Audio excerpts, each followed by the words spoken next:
அனைவருக்கும் வணக்கம். கன்னிராசினியர்களுக்கு நிகழ்ந்து கொண்டிருக்கும் ஜூன் மாதம் 9ஆம் தேதி வைகாசி விசாகம் மிக சிறப்பானதாக கருதப்படுகிறது. அப்படிப்பட்ட இன்றைய நாளில் கன்னிராசினியர்களுக்கு என்ன மாதிரியான நன்மைகள் எல்லாம் ஏற்பட இருக்கு, கிரக நிலைகளின் ரீதியாக அமையிருக்கும் சாதகங்கள் என்ன, பாதகங்கள் என்ன, மேலும் என்ன மாதிரியான முன்னேற்றங்கள் எல்லாம் ஏற்பட இருக்கு என்பது குறித்தான முழுமையான பதிவை தான் இந்த வீடியோல நம்ம விரிவா பார்க்க போகிறோம். அந்த வகையில் இந்த வைகாசி விசாகத்தினுடைய சிறப்புகள் என்று பார்க்கும்போது வைகாசி விசாகம் முருகப்பெருமானுக்கு உகந்த நட்சத்திரமாகும். ஏனென்றால் அன்றைய தினம்தான் அவர் அவதரித்தார். வைகாசி என்ற பெயரில் வட இந்திய புண்ணிய தலமான காசி பெயரும் வருவதால் அந்த மாதத்தில் காசிக்கு சென்று வருவது சிறப்பானதாக கருதப்படுகிறது. காசிக்கு சென்று கங்கையில் புனித நீராட முடியாதவர்கள் தங்களுடைய பகுதியில் உள்ள புனித தீர்த்தங்களில் நீராடுவது சிறப்பு. வள்ளலார்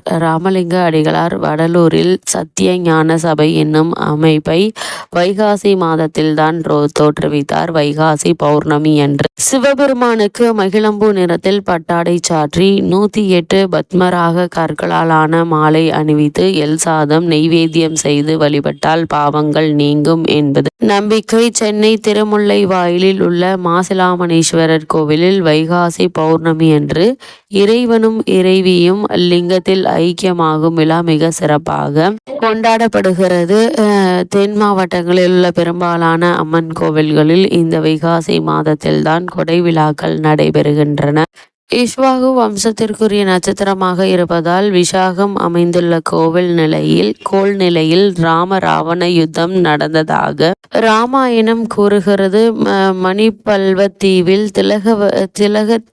திவத்திலகை என்ற காவல் தெய்வம் தோன்றி மணிமேகலையிடம் வைகாசி பௌர்ணமி அன்று கோமுகி என்ற பொய்கையில் அல்ல குறையாத அமுத சுரபி எனும் அட்சய பாத்திரம் வெளிவரும். உலக மக்களின் பசி பிணியை போக்குவதற்காகவே இப்படிப்பட்ட அட்சய பாத்திரத்தை உனக்கு வழங்குகிறேன் என்று கூறி மறைந்தது. அதன்படியே மணிமேகலையும் புத்தர் பிறந்த வைகாசி முழு நிலவில் கோமுகி பொய்கையிலிருந்து வெளியே வந்து அட்சய பாத்திரத்தை எடுத்துக்கொண்டு புகார் நகருக்கு திரும்பினால் ராஜஸ்தான் மாநில தலைநகர் ஜெய்ப்பூரை அடுத்துள்ள பைராத் நகரில் எல்லையோரத்தில் ஓடும் பான்கங்கா நதிக்கரையில் அமைந்துள்ளது ராதாகிருஷ்ணன் கோவில். இங்கு ஆண்டுதோறும் வைசாக பௌர்ணமி நாளில் பான்கங்கா விழா நடக்கிறது. இந்த நாளில் நாடு முழுவதிலும் இருந்து ஆயிரக்கணக்கான பக்தர்கள் வந்து பான்கங்கா நதியில் நீராடி பூஜைகளும் தியாகங்களும் செய்து ராதாகிருஷ்ணனை வழிபடுவார்கள். தெய்வங்கள் மற்றும் மகான்களின் அவதார தொடர்புடன் கூடிய நட்சத்திரங்கள் மிகவும் சிறப்பாக கருதப்படுகின்றன. அவ்வகை